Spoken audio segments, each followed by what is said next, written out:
नमस्कार। आज हम एक बहुत ही गहरे विषय पर बात करने वाले हैं। हम जानेंगे कि आयुर्वेद हजारों साल पहले त्वचा से जुड़ी पुरानी और जिद्दी बीमारियों को कैसे देखता था और इस पूरी समझ को एक नाम दिया गया था, कुष्ठ।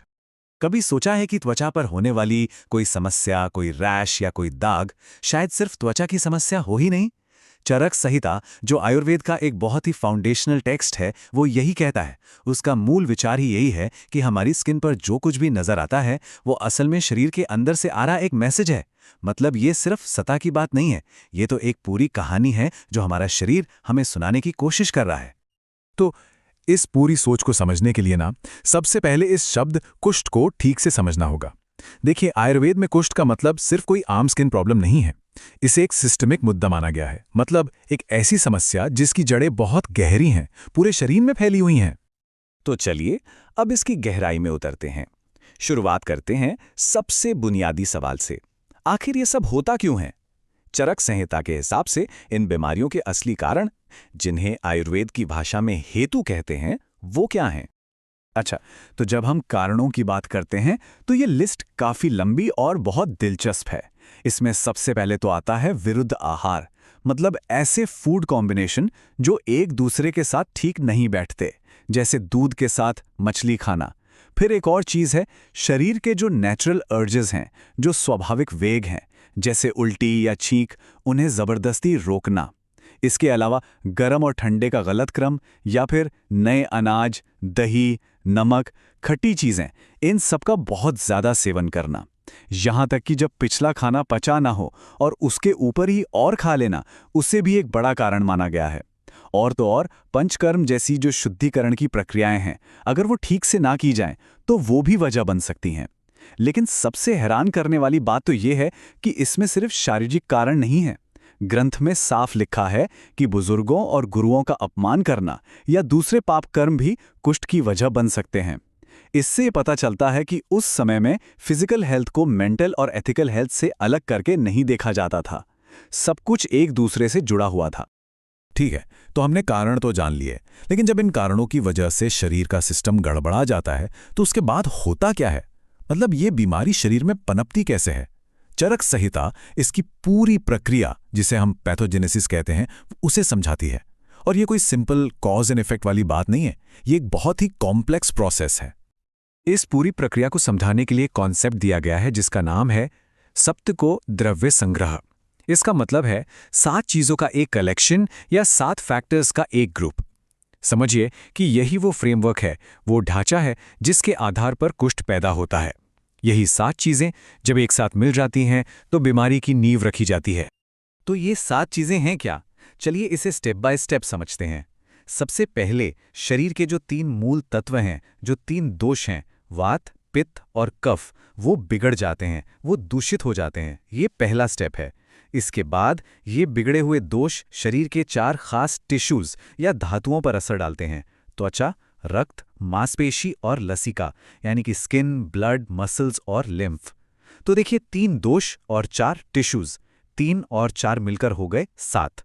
और बस यही हैं वो 7 रोग पैदा करने वाले फैक्टर्स। इसी कॉम्बिनेशन को सप्तको द्रव्य संग्रह कहा गया है। जब ये 7 चीजें एक साथ गड़बड़ा जाती हैं तो कुष्ठ पैदा होता है। अब इंटरेस्टिंग बात यह है कि ये जो 7 फैक्टर्स का कॉम्बिनेशन है, ये सिर्फ एक तरह की बीमारी पैदा नहीं करता। नहीं, इससे कई अलग अलग तरह की स्किन कंडीशंस पैदा होती हैं। और चरक संहिता ने इन सबको बहुत ही बारीकी से, बहुत डिटेल में क्लासिफाई किया है। मतलब ऐसा नहीं है कि हर स्किन प्रॉब्लम का एक ही नाम या एक ही इलाज हो। यहाँ पर निदान बहुत ही सूक्ष्म, बहुत ही नुआंस्ड है। तो ये क्लासिफिकेशन है कैसा? देखिए, कुष्ठ के कुल 18 प्रकार बताए गए हैं और इन्हें 2 मेन कैटेगरीज में बांटा गया है। पहली है महाकुष्ठ, जिसमें 7 बड़े या ज्यादा गंभीर प्रकार आते हैं, और दूसरी है क्षुद्र कुष्ठ, जिसमें 11 छोटे या कम गंभीर प्रकार के कुष्ठ रखे गए हैं। जैसा कि नाम से ही जाहिर है, महाकुष्ठ ज्यादा सीरियस और गहरे होते हैं, जबकि क्षुद्र कुष्ठ उतने गंभीर नहीं माने जाते। ये जो वर्गीकरण है, इसने उस समय के वैद्यों को बीमारी को ठीक से पहचानने और उसका बिल्कुल सटीक इलाज करने में बहुत मदद की होगी। और पता है निदान का तरीका कितना खूबसूरत और प्रैक्टिकल था? वो त्वचा पर दिखने वाले लक्षणों की तुलना सीधे सीधे प्रकृति से करते थे। जैसे अगर वात दोष ज्यादा बिगड़ा हुआ है तो उस कुष्ठ को नाम दिया कपाल, क्यों? क्योंकि उसकी त्वचा टूटे हुए मिट्टी के बर्तन के टुकड़े जैसी सूखी, खुरदरी और दर्द वाली होती है, बिल्कुल वैसी ही। दूसरी तरफ अगर पित्त दोष हावी है तो उसे औदुंबर कुष्ठ कहा। औदुंबर मतलब गूलर का फल, क्योंकि इसमें त्वचा पर गूलर के पके फल जैसी जलन, लालिमा और दर्द होता है। तो ये एक तरह की विजुअल गाइड थी। वैद्य बस त्वचा को देखकर ही समझ जाते थे कि अंदर कौन सा दोष ज्यादा गड़बड़ कर रहा है। लेकिन यहाँ एक बहुत जरूरी बात समझनी होगी। भले ही किसी एक प्रकार के कुष्ठ में एक दोष ज्यादा हावी हो, जैसे वात या पित्त, लेकिन ग्रंथ साफ साफ कहता है कि कुष्ठ कभी भी सिर्फ एक दोष के बिगड़ने से नहीं होता। एक श्लोक है, न चैकदोषजम किंचित कुष्ठम समुपलभ्यते। इसका सीधा सा मतलब है कि ऐसा कोई भी कुष्ठ नहीं है जो सिर्फ एक दोष से पैदा हुआ हो। इसमें हमेशा तीनों दोषों की भूमिका होती है। हाँ, किसी की कम, किसी की ज्यादा।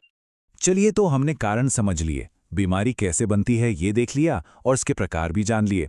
अब सबसे जरूरी हिस्से पर आते हैं, इलाज, ट्रीटमेंट की फिलॉसफी क्या है। जाहिर है, अगर बीमारी की जड़ें इतनी गहरी और सिस्टेमिक हैं तो उसका इलाज भी उतना ही गहरा और होलिस्टिक होना चाहिए। और ये बात इस श्लोक में कितनी बेहतरीन तरीके से समझाई गई है। देखिए, लॉजिक कितना क्लियर है। इलाज सीधे उस दोष पर निशाना साधता है जो सबसे ज्यादा बिगड़ा हुआ है। अगर वात प्रधान कुष्ठ है तो सबसे पहले औषधीय घी दिया जाता है ताकि शरीर में रूखापन कम हो, स्निग्धता आए। अगर कफ प्रधान है तो वमन यानी थेराप्यूटिक वॉमिटिंग कराई जाती है ताकि शरीर में जमा हुआ अतिरिक्त कफ बाहर निकल जाए। और अगर पित्त प्रधान है तो रक्त मोक्षण यानी ब्लड प्यूरिफिकेशन और विरेचन यानी पर्गेशन को सबसे जरूरी माना गया है। मतलब जैसा दोष वैसा इलाज, बिल्कुल टारगेटेड अप्रोच। तो जो पूरी ट्रीटमेंट स्ट्रैटेजी है वो 3 मजबूत पिलर्स पर खड़ी है। पहला है शोधन, जिसका मतलब है शरीर की गहरी सफाई, डीप प्योरिफिकेशन। दूसरा है शमन, यानी शरीर की सफाई के बाद जो भी थोड़ा बहुत असंतुलन बचा है उसे जड़ी बूटियों से शांत करना। और तीसरा, जो शायद सबसे ज्यादा जरूरी है, वो है पथ्य, यानी सही खानपान और लाइफस्टाइल।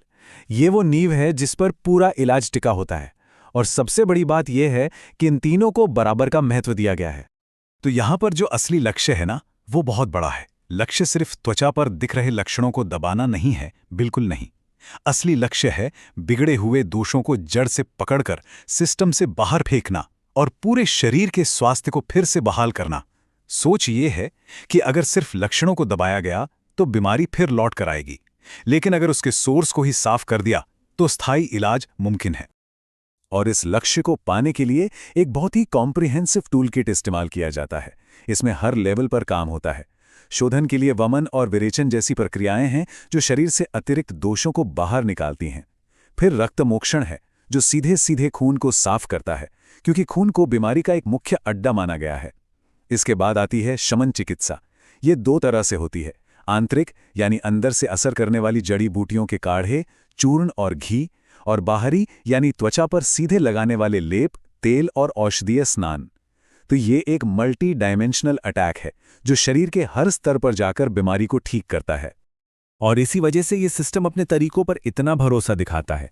ग्रंथ में एक तरह का दावा किया गया है, एक वादा है कि अगर कोई केस ठीक होने लायक है और उसमें दोषों को सही तरीके से शरीर से निकाल दिया गया, खून को साफ कर दिया गया और बाकी इलाज भी ठीक से किए गए, तो कुष्ठ दोबारा नहीं होगा। ये सिर्फ टेम्परेरी रिलीफ की बात नहीं है, ये परमानेंट सॉल्यूशन का एक तरह का आश्वासन है। ये दिखाता है कि उन्हें कितना विश्वास था कि अगर जड़ पर काम किया जाए तो पूरी तरह ठीक होना संभव है। तो आखिर में हम क्या कह सकते हैं? यही कि ये जो पूरा प्राचीन ढांचा है, ये हमारी त्वचा को सिर्फ एक बाहरी अंग नहीं मानता। इसके हिसाब से हमारी त्वचा एक आईना है जो हमारी पूरी भीतरी दुनिया को दिखाता है। हमारे खानपान से लेकर हमारे पाचन तक और हमारी सोच और हमारे व्यवहार तक, सब कुछ हमारी त्वचा पर झलकता है। और ये हमें एक बहुत बड़े सवाल पर लाकर खड़ा कर देता है। स्वास्थ्य और बीमारी को देखने का ये जो प्राचीन, इतना समग्र, इतना होलिस्टिक नजरिया है, वो आज के हमारे मॉडर्न तरीकों को किस तरह से चुनौती देता है? हम इससे क्या सीख सकते हैं? एक ऐसी सोच से जो हमारे खानपान, हमारी मानसिक स्थिति और हमारी त्वचा के स्वास्थ्य के बीच कोई दीवार नहीं देखती। जब त्वचा को शरीर से कटा हुआ एक अलग अंग ना मानकर पूरे सिस्टम का एक हिस्सा माना जाता है, तो क्या होता है? ये एक ऐसा सवाल है जो यकीनन हमें सोचने पर मजबूर करता है।